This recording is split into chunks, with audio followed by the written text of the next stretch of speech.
लोकसभा चुनाव संपन्न हो चुके हैं, लेकिन राजनीतिक गलियारों में अभी भी गर्मा गर्मी का माहौल बरकरार है। विपक्ष लगातार सत्ताधारी पार्टी को साधने की कोशिश कर रहा है, कहीं ना कहीं कानून व्यवस्था को लेकर। तो वहीं जो सत्ताधारी पार्टी के नेता हैं, वो अपना बचाव करते हुए, अपना गुणगान गाते हुए नजर आ रहे हैं। फिलहाल जो अभी ताजा मामला है वो ये है कि अखिलेश यादव ने अपना ट्वीट के जरिए ये बताने की कोशिश करी है कि जो यूपी में एनकाउंटर हुए हैं उसमें सबसे ज्यादा जाति पीडीए की है। जो पीडीए का नारा अखिलेश यादव ने चुनाव से पहले दिया था, उनके ही बात करते हुए नजर आ रहे हैं और उन एनकाउंटर को फेक बताया। हमारे साथ ज्यादा बातचीत के लिए शाहिद मंजूर हैं, मेरठ किठौर विधानसभा से विधायक है और पूर्व में मंत्री भी रह चुके हैं। तमाम बातें करेंगे। सबसे पहले इसी सवाल से शुरुआत करते हैं। मंत्री जी, क्योंकि हमें आदत ही हो गई है मंत्री जी कहने की, तो इसलिए मंत्री जी ही निकला।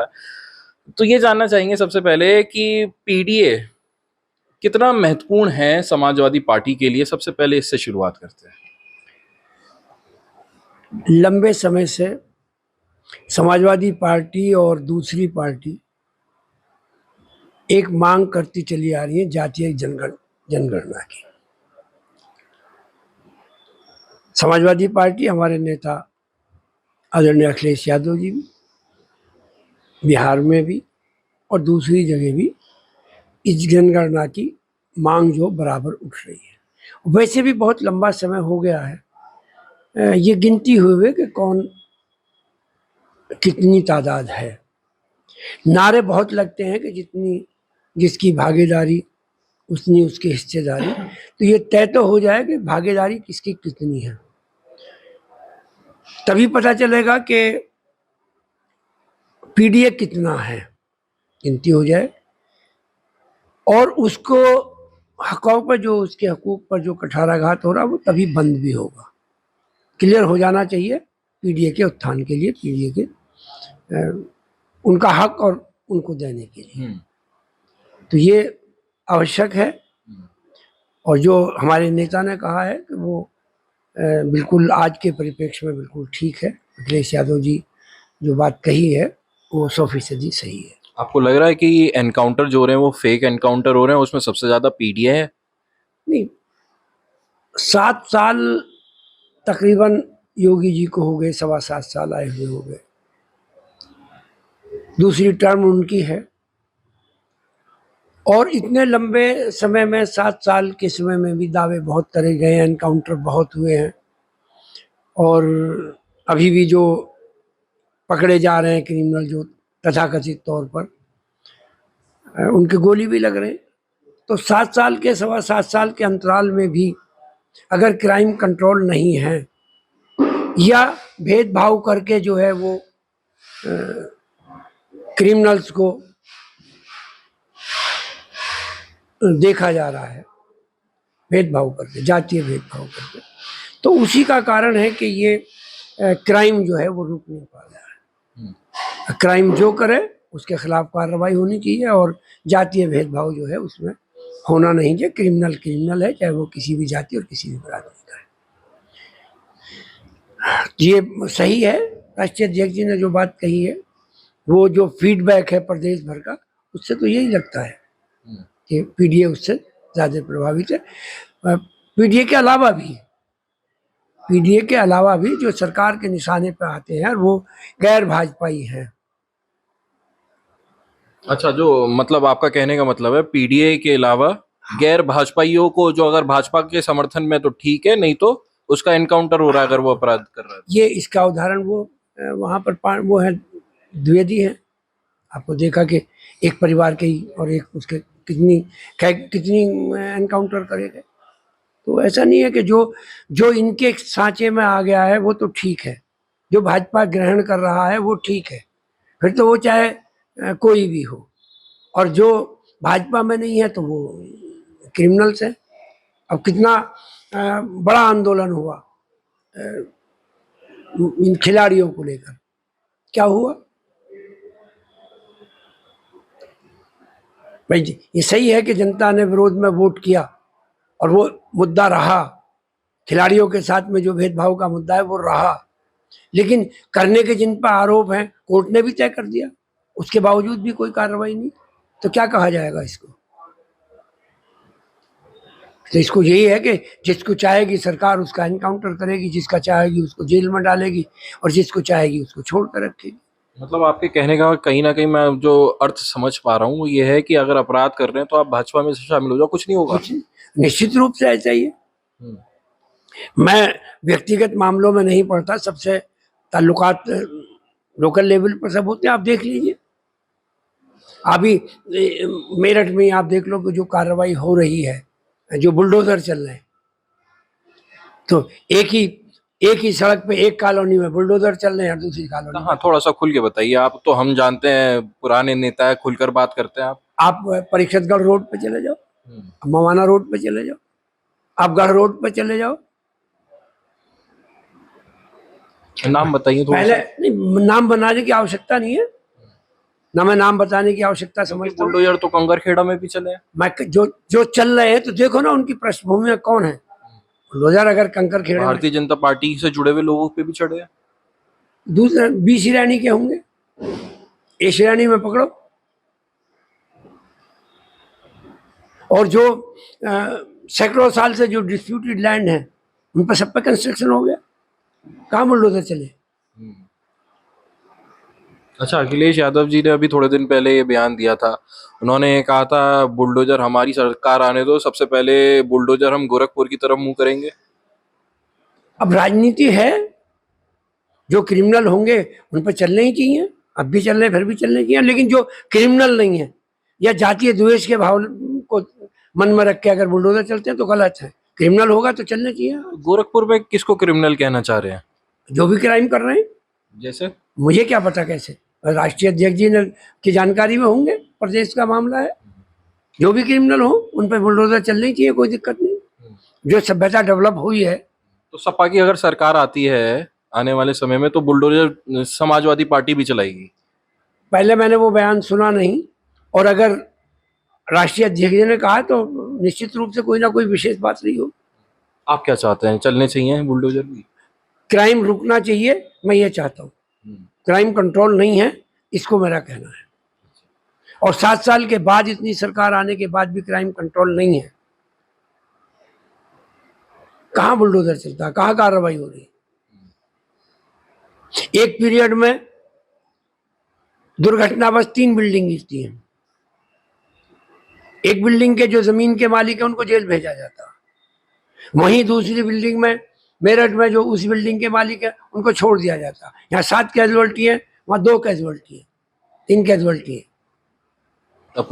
अपने से जुड़ा हुआ उदाहरण दे रहे हैं? मैं सारे उदाहरण की बात कर रहा हूँ, मैं सारे उदाहरण की बात कर रहा हूँ। अभी नोएडा में गिरी है, 9 कैजुअल्टी है। तो पैमाना और बुलडोजर और कार्रवाई तो सबके खिलाफ एक जैसी होनी चाहिए।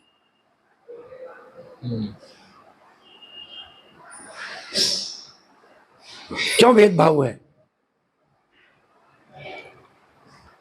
आपको क्यों लगता है कि भेदभाव हो रहा है? क्या आपको कारण सामने दिखे अब तक? मुझे, आपको नहीं दिखाई दे रहा कि मेरठ में बिल्डिंग गिरती है कोई कार्रवाई नहीं है, लखनऊ में बिल्डिंग गिरती है तो कार्रवाई हो रही है?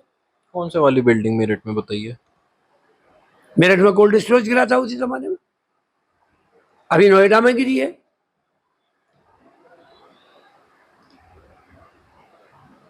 ये तो आपके सामने उदाहरण है। और भी दुर्घटना होती है, बिल्डिंग गिरती है। कौन मालिक चाहता है कि उसकी बिल्डिंग गिर जाए? और अगर दुर्भाग्य से किसी कारणों से गिर गई तो फिर कार्रवाई तो सबके खिलाफ एक जैसी होनी चाहिए। भेदभाव क्यों हो? ये नाराजगी है आपकी? नाराजगी से क्या मतलब? अपनी बात कह रहे हैं, नाराजगी से सरकार का काम है, सरकार जो कर रही है ठीक कर रही है, नाराजगी क्या है? आपने एक सवाल किया, मैंने उसका जवाब दिया, नाराजगी कहाँ से इसमें आ गई? अच्छा, अब बीते दिनों एक और बात चर्चा में आई है। संजीव बालियान जो भारतीय जनता पार्टी के नेता हैं, उन्होंने ये कहा है कि पश्चिमी उत्तर प्रदेश अलग राज्य बन जाना चाहिए। हालांकि उन्होंने चुनाव से भी पहले ये बात बोली थी, अब चुनाव के बाद भी ये बात बोली है। आपको क्या लगता है कि पश्चिमी उत्तर प्रदेश को अलग राज्य बनना चाहिए?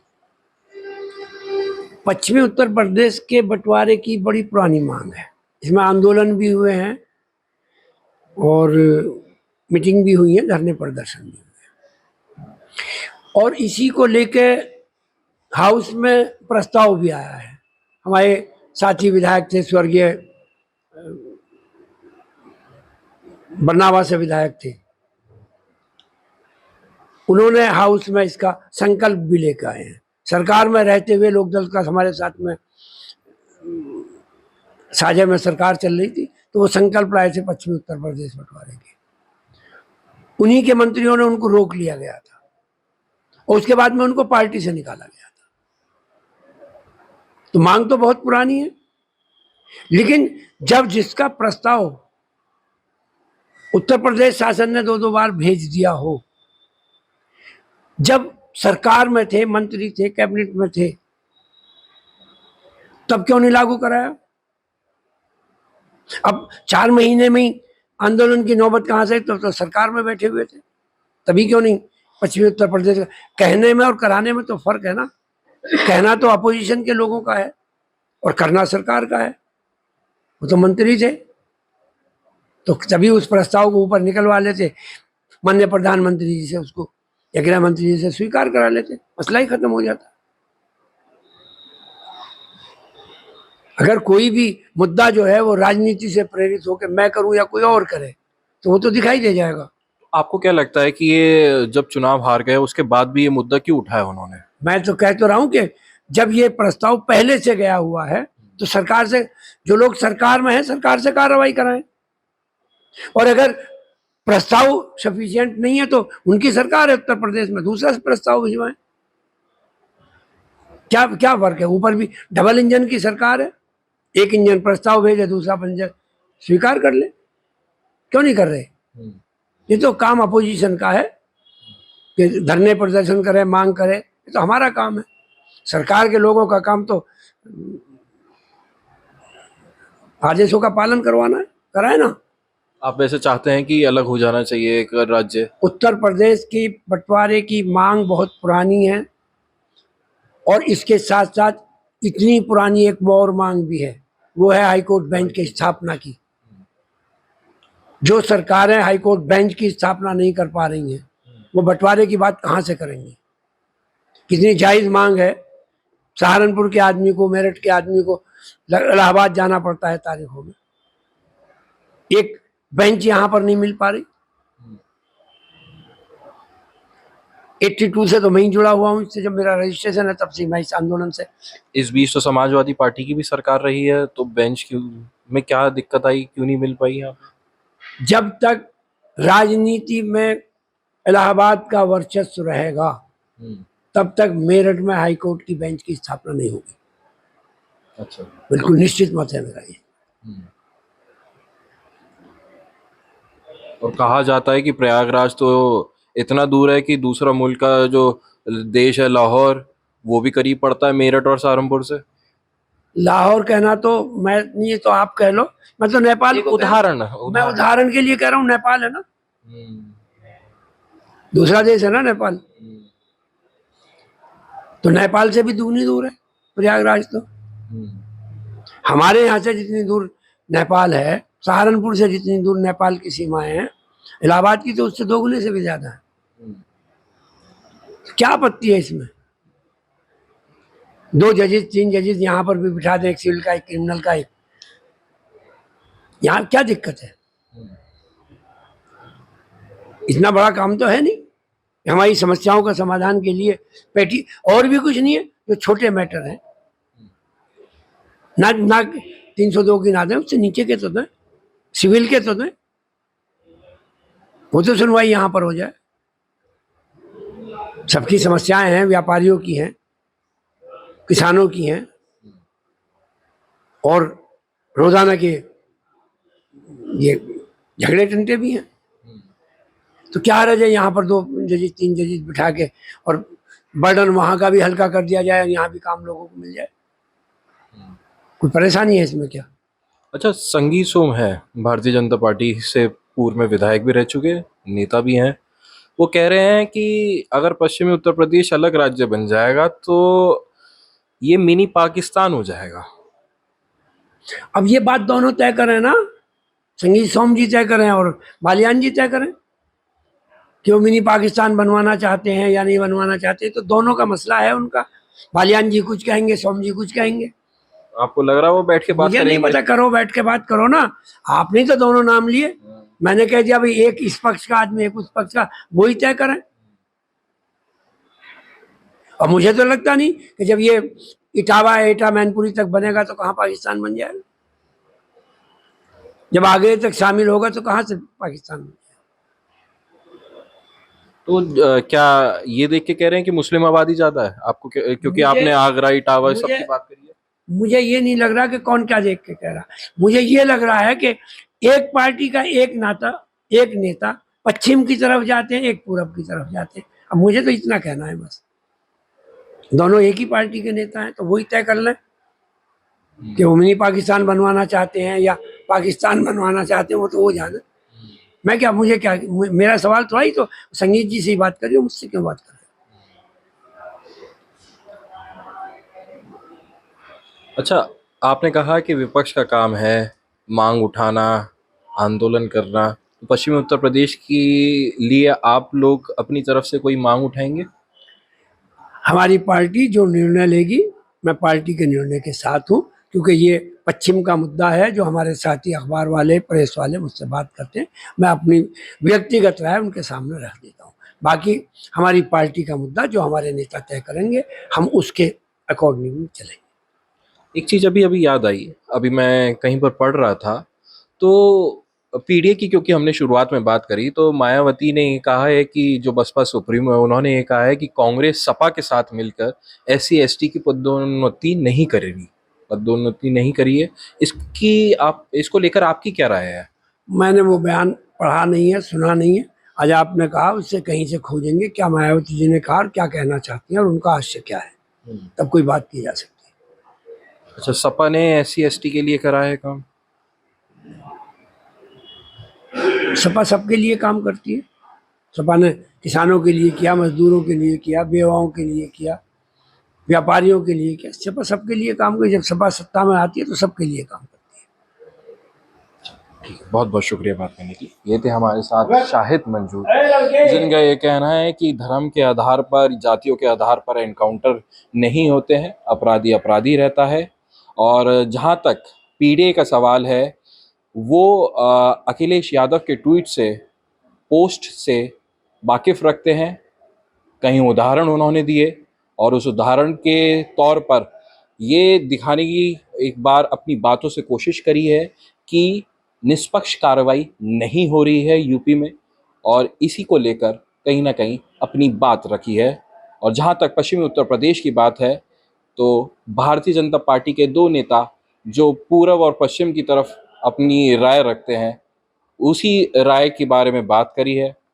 कहा है कि एक नेता मांग करते हैं, एक नेता पाकिस्तान बनाते हैं, इनको आपस में बैठ के कर देना चाहिए। सरकार डबल इंजन की है, अगर पश्चिमी उत्तर प्रदेश को अलग राज्य बनाना है तो अब तक कर देना चाहिए। सबसे बड़ा मुद्दा जो है वो हाई कोर्ट बेंच का है, जो पश्चिमी उत्तर प्रदेश के लिए बेहद महत्वपूर्ण है, उसके लिए मांग करते हुए नजर आए। अनमोल शर्मा, टीवी 9 उत्तर प्रदेश, मेरठ।